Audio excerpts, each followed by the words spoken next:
Abit na maman atong bagong baboyan. Mayong adlaw sa tanan. Boss, may gabi. Ngayong hapon di ay. Gabi eh. Atong piglet diri nga bagong lutas.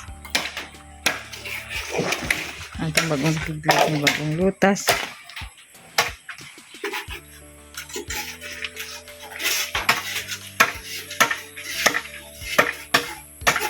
Nara sila bagong lutas. Sabi na daghay poops. Ay mga bagong lutas. 8 sila kabuok. Nga ba natulog o? Natulog. Mga bagong lutas na sila sa itong new cage. Ang ihang mama ani na injured. Katong si Kabang. Na injured si Kabang. Nalisa ang iyang tiil. So, need na nato siya bye-bye kay isod naman nga di man gyapon siya mo survive. Igo-igo ra gid na lutas siyang mga anak. Kung siyang kalangas na napiang siya. So ato na lang siyang ipapahulay. Na rin yung mga anak 8 kabuok. Mo ni atong ipuli kang Kabang. Kana si hi indat new indat na to. Ito atong first indat na bye-bye naman to. Kay cute kayo karon. Siya po ang pinakadako diri. Si Indat, hi Indat. So cute. Big girl na siya.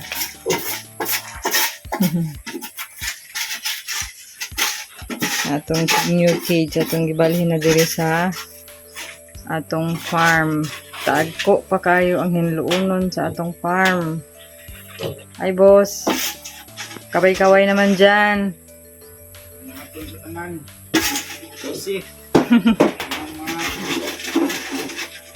Ay, ato.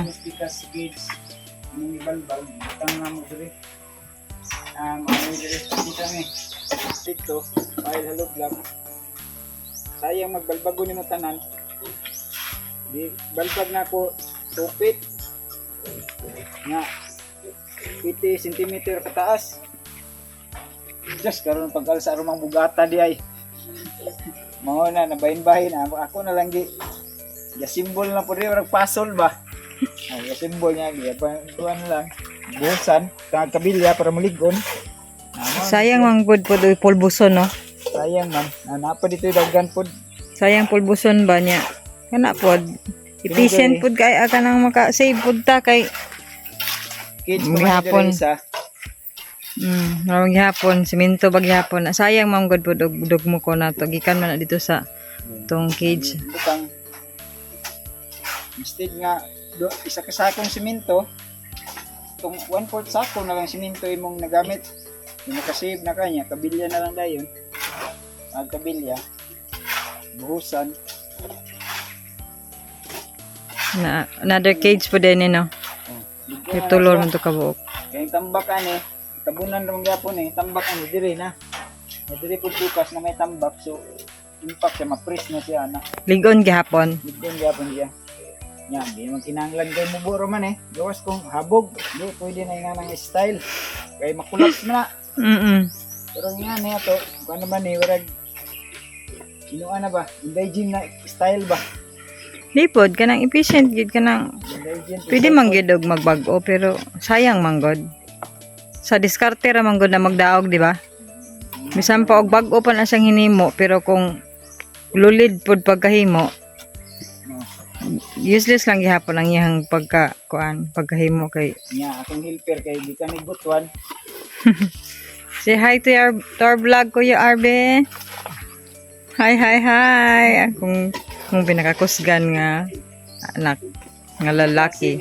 The only boy. Nga na akong saligando. So update sa atong next vlog. Mani atong dako pa kay atong hinlunon sa farm. Mani akong gingon to tong niagi nga sagbot for now. Mao na siya. Naghinahinay. Sagbot ang gihapon. Pero hinahinayan na nato og hinlo. Nana atong kuan dito kanding. Ang anak na si Oreo tong black. No, to si Oreo to. Ito si Oreo. Cute kayo siya. Mga na si Camby. Si Camby to. Si Camboy to dito na natabunan. Layo pa kayo ning yuta. Ito pa. 1.2 hectares. Dili siya pang hinambog. Pero kanang kuan ba? It's a kanang kuan blessing from God. Nakatong ipangayo na nga mag-farming me. So mo na ni siya karon. Tako-lako paging hinulong sagbot pagid kayo. Pero tanan nag-start na hawan-hawan na gamay dito sa balay. Kadtong naay balay dito. Kung last time kita lang na ako dito. So kana lang siguro. Update lang muna mo sa mong new pig house. So see you on our next vlog. Say bye-bye. Bye-bye. Thanks for watching. Like and subscribe. God bless everyone.